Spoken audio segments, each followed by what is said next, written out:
दोस्तों, कभी ना कभी आपने सोचा होगा कि इनसे आपकी ज़िंदगी पर कैसे असरअंदाज हो सकते हैं। इल्म अल-अदाद आपके मुस्तकबिल की पेशगोई कैसे करता है? इन सवालों के जवाब जानने के लिए वीडियो मुकम्मल देखिए। वीडियो में आगे बढ़ने से पहले आपसे गुजारिश है कि अगर आप चैनल पर नए हैं तो अभी सब्सक्राइब करें ताकि आइंदा आने वाली वीडियोस के नोटिफिकेशंस आपको मिलते रहें। तो आइए अब आज की वीडियो का आगाज करते हैं। So what is numerology? इल्मुल अदाद क्या होता है? आखिर ये पुरस्रार इल्म हमारी शख्सियत, हमारे मुकद्दर और हमारी ज़िंदगी के मुस्तकबिल में पेश आने वाले हालात के बारे में पेशगोई कैसे कर सकता है? हम इस हवाले से भी डिस्कशन करेंगे कि ये इल्म साइंसी और तारीखी हवाले से किस अहमियत का हामिल है। दोस्तों, न्यूमरोलॉजी एक ऐसे पुरस्रार इल्म का नाम है जो किसी नंबर और इस दुनिया में होने वाले वाक़यात व इत्तफ़ाक़ात के माबैन रिश्ते का मुतालिया करता है। न्यूमरोलॉजी में अल्फ़ा न्यूमेरिक सिस्टम के ज़रिए नंबर्स की न्यूमेरिकल वैल्यू का तयन भी किया जाता है। न्यूमरोलॉजी में दो तरह के नंबरिंग सिस्टम्स होते हैं जिनमें हुरूफ तहज्जी को उनकी खुसूसियात की बिना पर नंबरिंग दी जाती है। पहला सिस्टम पैथागोरियन सिस्टम कहलाता है, जिसे पैथागोरस नामी एक यूनानी शख्स ने इजाद किया। इस साइंसदान को हम फिसागोरस के नाम से भी जानते हैं। इनके नंबरिंग सिस्टम में हुरूफ तहज्जी को 1 से 9 तक नंबरिंग दी गई है। न्यूमरोलॉजी का दूसरा सिस्टम कार्लियन न्यूमरोलॉजी सिस्टम होता है, जो इस वक्त आप अपनी स्क्रीन पे देख रहे हैं।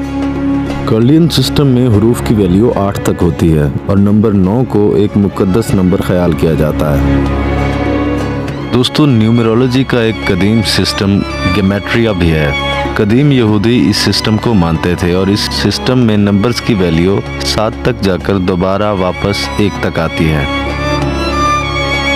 दोस्तों, अब बात करते हैं कि न्यूमरोलॉजी के सिस्टम्स किसी इंसान के मुस्तकबिल के बारे में पेशगोई कैसे करते हैं। हर इंसान के न्यूमरोलॉजी चार्ट में 5 कोर नंबर्स यानी 5 बुनियादी नंबर्स होते हैं, जिनमें लाइफ पाथ नंबर, सोल अर्ज नंबर, एक्सप्रेशन या डेस्टिनी नंबर, पर्सनैलिटी नंबर और बर्थडे नंबर शामिल होते हैं।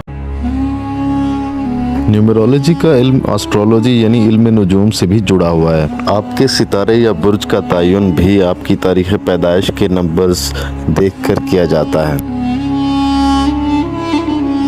न्यूमरोलॉजी की हिस्ट्री के बारे में बात की जाए तो इसके 4 बुनियादी कंपोनेंट्स हैं जिन्होंने आज की मॉडर्न डे न्यूमरोलॉजी को तरतीब दिया। इस सिलसिले में सरफहरिस्त पिथागोरस का नाम आता है, जिसने न्यूमरोलॉजी पर सबसे ज़्यादा और सबसे पहले काम किया।